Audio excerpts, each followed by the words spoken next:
दोस्तो ही कहाणी आहे हरण जी शिकायत। के मुल्क में हिकिड़ो बादशाह हुकूमत कंदो हो। बादशाह त पण अल्लाह पाक आहे, पर ही दुनिया जे हिकिड़े टुकड़े जो बादशाह हो। उहो बादशाह वॾो आदिल इंसाफ़ वारो हो। हुन जे बादशाही में हर कंहिंखे इंसाफ़ मिलंदो हो। इंसान तोड़े पखी जानवर हर कंहिंखे इंसाफ़ मिलंदो हो।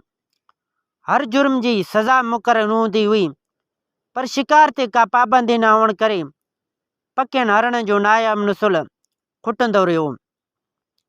जेको बि शख़्स मूं वांगुरु निंड मां उथी मुंहुं खे पाणी जो छंडो न हणे, उहो बि तीर कमान खणी गुलेलो खणी का हरण या तलूर मारे अची खाईंदो हो। छो जो बादशाह पाण बि शौक़ु शिकार जो वॾो शौक़ीन हूंदो हो। रोज़ानो बादशाह शिकार ते वञी को हरण मारे ईंदो हो। हिकिड़ी इतफ़ाक़ बादशाह दरबारनि सां गॾिजी शिकार ते वियो। बादशाह जे तीर जे धक सां को हरण न किरियो। बादशाह त ख़ाली हथी घर मोटी आयो। हर उतां जो रहवासी 5 पोइ 4 शिकार करे वेंदो हो। कानून न हुअण करे हरण वञी बाक़ी बचिया। हिकिड़ी कीअं हरणी सोचियो त बादशाह आदिल बि आहे, इंसाफ़ वारो आहे, पर असांखे इंसाफ़ छो नथी मिले। अॻे ज़माने में इंसान तोड़े जानवर हर को ॻाल्हाईंदो हो। हरण सोचियो असांखे इंसाफ़ छो नथो मिले। बादशाह असांजे शिकार ते पाबंदी छो नथो हणे। ही बि इहा सोच करे सिधो रवानो थी वियो। हुरींदो हकलींदो सिधो बादशाह जे दरबार में पहुती। पर दरबारियुनि बादशाह वटि वञण लाइ हरण खे रोकियो। बी आख़िर हरण वेचारी रोअंदी रवानी थी। रस्ते में अचानक वेंदे हरणी खे को सहो मिलियो। हरणी खां गणती वारो हाल पुछियईं। चई हरणी छा ॻाल्हि आहे जो परेशान थो लॻीं। हरणी पंहिंजी हक़ीक़त ॿुधाई। सहे वराणियो माई हरण, तव्हां बि बादशाह आहियो। तव्हां जॾहिं बादशाह जो लश्कर खे ईंदा ॾिसो त असां वांगुरु ज़मीन जे ॿिरड़नि में लिकी वञो जीअं असां लिकंदा आहियूं। हरणी वराणियुसि सहे खां पुछियईं, छा साह तव्हां ॿिरड़नि में ॿिलनि बलाउनि खां बचंदा आहियो या न। सहे चयो, ॿिला ऐं बलाऊं असांखे ॿिरड़नि में बि खाई था वञनि। हरणी चयुसि, मुसीबत में बि असां सभु आहियूं। जान तव्हांजो महफ़ूज़ न आहे। तव्हांखे रब साईं ॿिरड़ खोटण लाइ पेरनि में पंजो ॾिनो आहे, पर असां खुरनि सां कहिड़ा ॿिरड़ खोटियूं। हरण बि सहे खां मोकिलाए रवानी थी हुई। हलंदे हलंदे रस्ते में वेंदे हिन खे वाट में हिकु लूंबड़ मिलियो। लूंबड़ पुछियो, माई हरण छा ॻाल्हि आहे, जो अॼु परेशान पियो लॻीं। हरणी वराणियुसि, अदा लुधड़िया, असां पंहिंजे ज़ुल्मनि जो फ़रियाद रसाई लाइ शाही दरबार ते वियासीं। दरबारियुनि असांखे बादशाह वटि पहुचण ई न ॾिनो। लूंबड़ हरणी खे चयो, तव्हां कुझु वक़्त लाइ बादशाह जो इलाइक़ो छॾे ॾियो, पोइ मां ॼाणियां त बादशाह ॼाणे। हरणी चयुसि, अड़े लुधड़िया निभागा, तुंहिंजो खटियो त शींहं बि न खाधो, सो असांजो हमदर्द तूं कॾहिं खां थी वहीं। उते लूंबड़ चयो, उहो तूं मूं ते छॾे ॾे, मूं ते यकीन रख, मां तव्हांजी जान बादशाह खां आज़ादु कराए ॾींदुसि।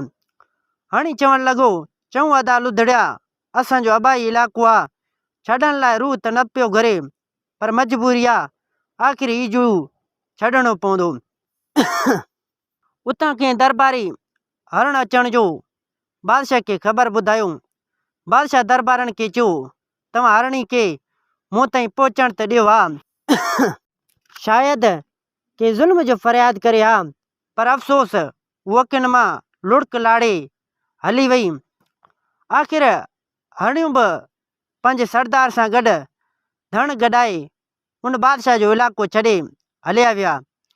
जॾहिं ॿिए सुबुह बादशाह दरबारनि खे हरणी ॾे मोकिलियो, छा ॾिसनि त हाणे ॿेलनि में हणण बजाए गिदड़ ऐं लूंबड़ ठेंग टपा पिया ॾियनि।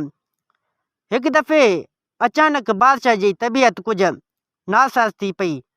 हकीमनि खां दवाऊं बि खोड़ वरितईं, पर बादशाह ठीकु न थी सघियो। बादशाह आख़िर के ॾाहे हकीम वटि वियो। हकीम साहिबु चयुसि तुंहिंजी दवा हरणी जी खीर मां ठहंदी, पर साईं हाणे हण अचनि केॾां। उहा ॻाल्हि आख़िर लूंबण ताईं पहुतो। लूंबण भॼी हरणनि जे वादी में वियो। बादशाह जी मर्ज़ी हरण जी खीर जी ॻाल्हि वञी हरणी सां कयईं ऐं वेतर ओतिरो ई हरणनि खे परे मोकिलियईं। हरणी चयुसि अदा लुधड़िया बादशाह अॻियां असांजी हमदर्दी जो सिफ़ारिश ज़रूरु कजांइ। लूंबण चयो ज़रूरु, उहो कमु मुंहिंजो आहे, तव्हां थोरो पासीरा थी वञो। लूंबण खे 4 दोस्त पंहिंजा हुआ, जंहिंमें हिकु बेवफ़ा निकितो जंहिंखे गिदड़ चयो वञे थो, ॿियो दोस्त शींहुं, टियों बघड़ ऐं चोथों दोस्त सेहड़ हुई। लूंबण हिननि जो परहेदार रहियो। ॿाहिरां का बि मुसीबत ईंदी हुई, लूंबण पहिरियां भॼी करे उन्हनि खे इतला ॾींदो। आख़िर लूंबण जी शैतानी दिमाग़ लोटो खणी बघड़ वटि वञी पहुती। चई बघड़ भेण असांजी बादशाह जी तबियत कुझु नासाज़ आहे, तंहिं लाइ मूंखे तुंहिंजे खीर जी ज़रूरत पई। बघड़ चयो अदा लुधड़िया तोसां कहिड़ा हिसाब, जेतिरो खीर खपई सो मूं मां ॾोही वञ। हिन बघड़ी खां खीर ॾोही अॻिते कंहिं शिकारी खां कमान वरितई।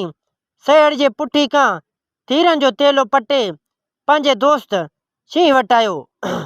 चई यार शींहुं, मां कुझु थकल आहियां, तुंहिंजी पुठी ते चढ़ी बादशाह वटि वेंदुसि ऐं बादशाह खे हरणी जो खीर बि ॾेई ईंदासीं। उते मां तुंहिंजी ख़िलाफ़ु कुझु ॻाल्हाईंदुसि, पंहिंजो पाण फुंडाईंदुसि, बिली गुस्ताखी जी माफ़ी ॾिजां, मथां हणी उते मुंहिंजा फिफड़ ई न कढे वधी। शींहं खे पढ़ाए तीर कमान ऐं खीर जो लोटो खणी शींहं जे पुठी ते ही कंजर वञी वेठो। ही उतां से कंजर रवानो थियो। बादशाह उन ॾींहं में हरणी जी खीर जो घणियूं कोशिशि कयूं, पर बादशाह खे हरणी जो खीर न मिली सघियो। चवंदा आहिनि बेवस उठण बि ॿार के रहिया, मजबूर थी दरबारनि पंहिंजे पंहिंजे घर वेठा। जॾहिं 9 सुबुह जो लूंबण तीर कमान ऐं खीर जो लोटो शींहं जे ते चढ़ी शाही दरबार में पहुतो। लूंबण खीर बादशाह अॻियां पेश कयो। चई मां इनाम जी उमेद सां तो लाइ हरणी जो खीर आंदुमि। बादशाह लूंबण खां खीर जो लोटो वठी निड़ी ते रखियो, ख़ाली करे 2-3 ॾाकारा ॾेई चयईं यार लूंबण तूं त वॾो कम वारो आहीं। एतिरे में लूंबण चयो असां शींहं जो पाण में टकर आहे, पाण में असांजो झेड़ो आहे, साईं असांजो फ़ैसिलो त कजां। बादशाह चयुसि यार लूंबण छा ॻाल्हि आहे, जेका हक़ीक़त आहे मूंखे करे ॿुधा। लूंबण कंजर चयो बादशाह सलामत, मां हिन बुज़दिल शींहं खे तीर कमान ॾसे, हिन खे दाबा ॾेई शींहं जे कुल्हे ते चढ़ी हिते तव्हां वटि आयुसि, उन लाइ शींहं मूं ते ॾाढो नाराज़ थियल आहे। एतिरे में शींहं बादशाह खे खिली चयो बादशाह सलामत, मां तव्हांखे चवां त कंहिं कांव जो बचो कॾहिं के ज़ोरी धाए वियो, तव्हां मुंहिंजी ॻाल्हि ते इतबार कंदो या न। बादशाह चयो हरगिज़ इतबार न कंदुसि। शींहं चयो बादशाह सलामत, मूं सोचियो तव्हां हिन मुल्क जा आदिल ऐं इंसाफ़ वारा बादशाह आहियो, मां जेकॾहिं हिन मख जेतिरी कंजर लूंबण खे मारे विझां, पर तव्हां अदल जे करे सज़ा तहत मूंखे माराए छॾियो आहे। आख़िर मूंखे पंहिंजी साह जी लॻी, उन जे करे मां हिन कंजर खे पंहिंजी पुठी ते खणी हिते आंदो आहियां। एतिरे में लूंबण शाही दरबार में खिली चयो यार शींहं, हिन बादशाह खां हरणी खां इंसाफ़ न मिली सघियो, जेका वीचारी रोअंदी हितां रवानी थी वई, हरणी खे माराए ख़तमु करे अॼु बादशाह दवा तहत बघड़ी जो खीर पी आहे। ए नादान शींहं, तोखे अञा बि हिन मुल्क जे बादशाह में इंसाफ़ जी उमेद रखे वेठो आहीं, उहा हरगिज़ थी नथो सघे। पढ़ायल शींहं उती शींहं दरबार में लूंबण खे साज़िश तहत दाबा ॾिना। चई तूं ॿाहिरि निकर त मां तोखे ॾिसां। बादशाह शींहं जी हालत ॾिसी दरबारनि खे चयो फ़िलहाल लूंबण खे कंहिं पिंजरे में बंदि कयो, मथां शींहं ॿाहिरि खाई न विझेसि। लूमड़ चयो बादशाह सलामत, मूंखे अॼु जेल में न रख। अॻे ॾींहुं मूंखे को भाड़ियो गिदड़ पियो खाए, मां उतां भॼी निकितुमि। गिदड़ चयो भॼी केॾां थो वञी, कुझु वात चटी कयूं। गिदड़ खे मां चयुमि मां तोखां डिॼां असुल कोन पियो, तूं जेकॾहिं मूंखे खाई बि वञी सुभाणे मुंहिंजा साहेड़ियूं मूं ते खिलंदा, ईअं सोचंदा अकुलमंद लूमड़ खे बुज़दिल गिदड़ कीअं खाई वियो।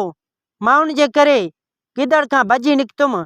बादशाह सलामत, छॾियो अॼु भली मूंखे शींहं खाई, सुभाणे शींहं खे ॾिसी मुंहिंजा साहेड़ियूं शींहं ते खिलंदा, ईअं सोचंदा वञ भेड़े जा पुट पंहिंजे साह जे भउ खां आख़िर मख जेतिरी लूमड़ खे खाधी अथई, भली शींहं उमिरि सारी ताना ॿुधे। शींहं लूमड़ जुदा बादशाही दरबार खां निकिता, अॻिते वञी गॾिजी पोइ खिलंदे हलिया विया। नेठि लूमड़नि हरणनि खे बादशाह जे इलाइक़े में आंदो। नेठि हरणी जे शिकार ते बादशाह पाबंदी हयूं। चवंदा आहिनि त हरणनि जी दावा बादशाह अॻियां लूमड़नि कई, ईअं हर जानवर जी जान हर मुसीबत खां छुटी। कल्ह ॾिठा हुआसीं त उन जंगल में हरणी समेत हर जानवर सकून सां घुमे पियो।